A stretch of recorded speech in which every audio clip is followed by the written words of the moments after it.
So thank you for this question. Yes, so tangible positive results that have come from posting on LinkedIn consistently. I have had recruiter outreach or hiring manager outreach.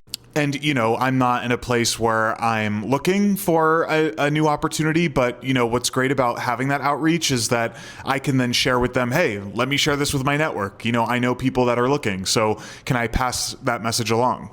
So there's still value in those types of things for me because I want to make sure that people in my network who I know are looking have access to those opportunities as well. I've also had some outreach with folks who wanted to chat on a podcast or have an informational interview, which has been fun. I've taken some folks up on that as well. That helps expand your network even further.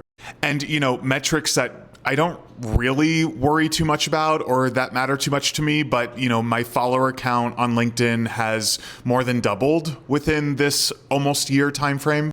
Something else that is kind of interesting and kind of funny as well. So if you've seen my prior videos, work at Slack, and I post a lot about Slack tips and best practices and, poking fun at corporate culture and stuff like that. And so what I find is that people are now tagging me in random posts that I've never seen before where people are talking about Slack or they reference Slack in some way. It also helps build my own personal brand. I'm not saying that is exclusively about Slack.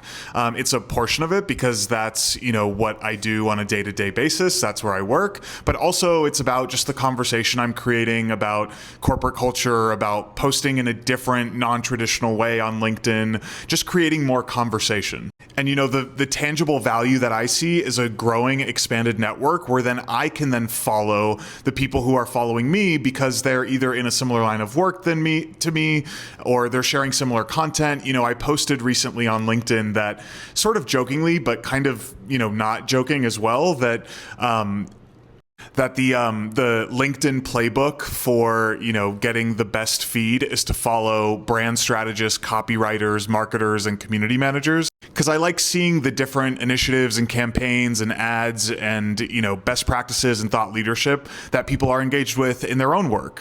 So in a way, you can think of it as, when you share more LinkedIn content, more people engage, which means you start to meet more people who are posting similarly or have a similar approach in their LinkedIn style, which then grows your network and the value that you see on the platform.